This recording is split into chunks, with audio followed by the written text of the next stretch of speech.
Reels वाली बहू। प्रज्ञा को रील्स बनाने का बड़ा ही क्रेज है और वो दिन भर रील्स बनाती रहती है। खाते पीते घूमते फिरते घर में कॉलेज में रील्स बनाने के कारण प्रज्ञा पूरे कॉलेज में हाईलाइटेड है। जहां उसकी रील्स सभी को पसंद आते हैं, वहीं मनीषा चिंता में डूबी रहती है। एक रोज जब खाते हुए प्रज्ञा रील्स बना रही होती है, तब मनीषा कहती है, एक मिनट भी चैन नहीं है इस लड़की को।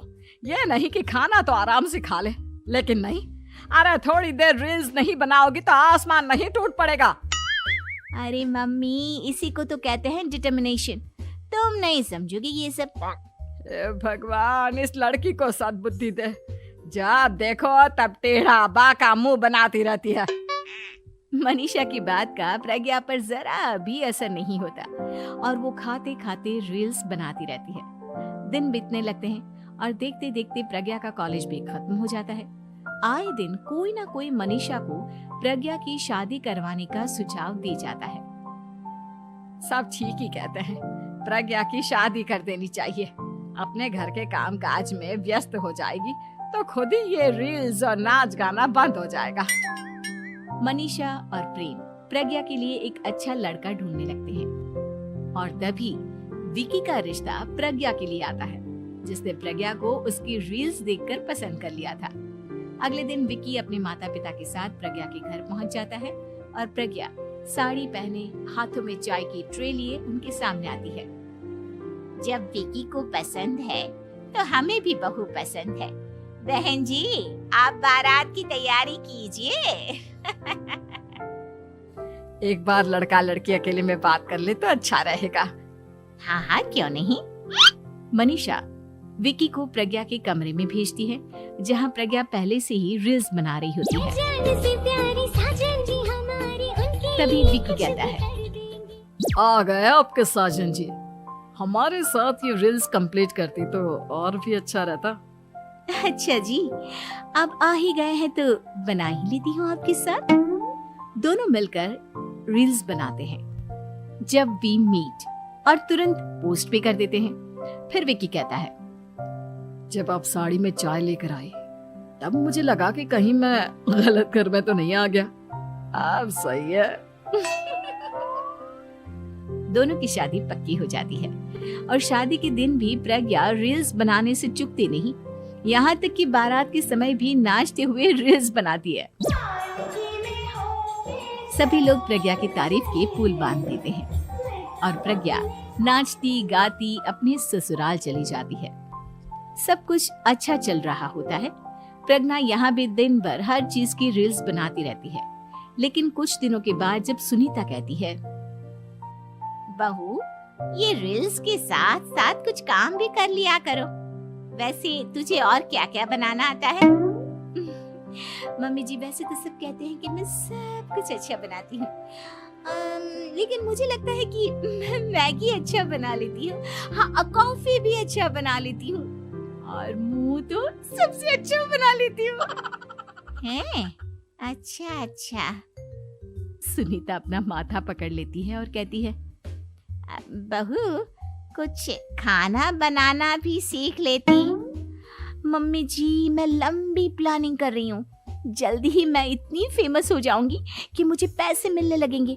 हम दोनों सास बहू राज करेंगे, राज। नौकर काम करेंगी और लोगों की तो लाइन लगेगी हमसे मिलने के लिए। तेरा दिमाग खराब हो गया है क्या बहू?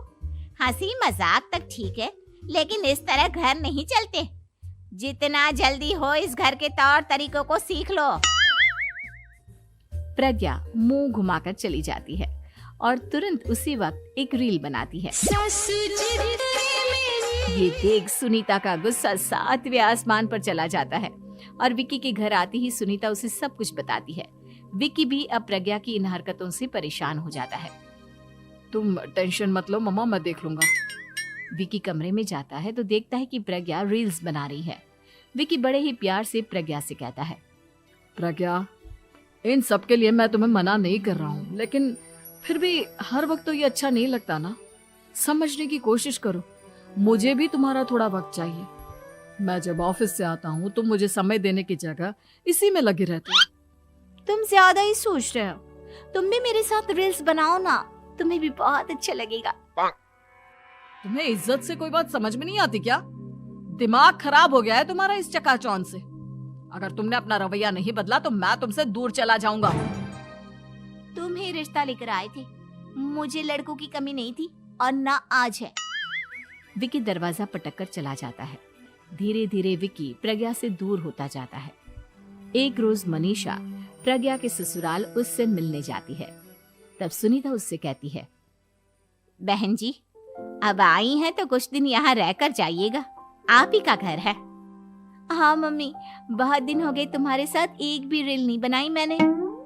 प्रज्ञा तुरंत अपने फोन में रील्स ऑन कर लेती है। ये सब मुझसे नहीं होता। तेरा ये भूत अभी तक नहीं उतरा क्या? बहन जी, आप कुछ कहती नहीं क्या इसे?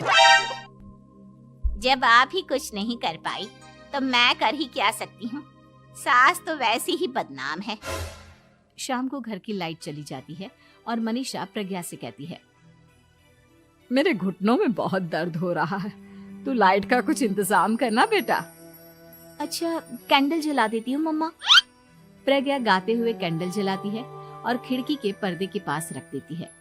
मनीषा, जिसे बहुत दर्द हो रहा है, वो सो जाती है और प्रज्ञा हमेशा की तरह अपने रील्स में लग जाती है। उधर कैंडल की वजह से पर्दा आग पकड़ लेता है और मनीषा के कमरे में आग लग जाती है। बचाओ, कोई है, बचाओ।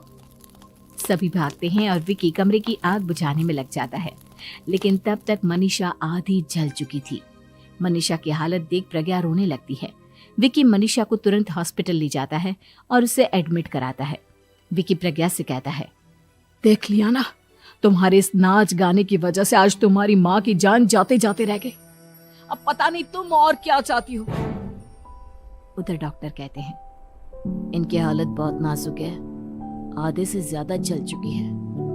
प्रज्ञा रोती हुई मंदिर में जाती है और भगवान के आगे जाकर कहती है, भगवान, मेरी माँ को ठीक कर दो। मैं कसम खाती हूँ, हाथ से ये रील्स बनाना छोड़ दूंगी। बस मुझे मेरी माँ वापस मिल जाए। 2 दिन बीत जाते हैं और मनीषा खतरे से बाहर आ जाती है। पेशेंट अब ठीक है, आप लोग उनसे मिल सकते हो। सब कोई मनीषा से मिलता है और प्रज्ञा सबके सामने अपना फोन तोड़ देती है। मुझे माफ कर दो मम्मा, मैंने तुम लोगों की बातों को नजरअंदाज किया। बेटा, कोई भी चीज जरूरत से ज्यादा खराब है। मैंने तुम्हें रील्स बनाने से कभी मना नहीं किया, लेकिन हर वक्त एक ही चीज तो सही नहीं है। मैं समझ गई हूँ मम्मा, आई एम सॉरी। प्रज्ञा उस दिन से रील्स बनाना छोड़ देती है और पूरी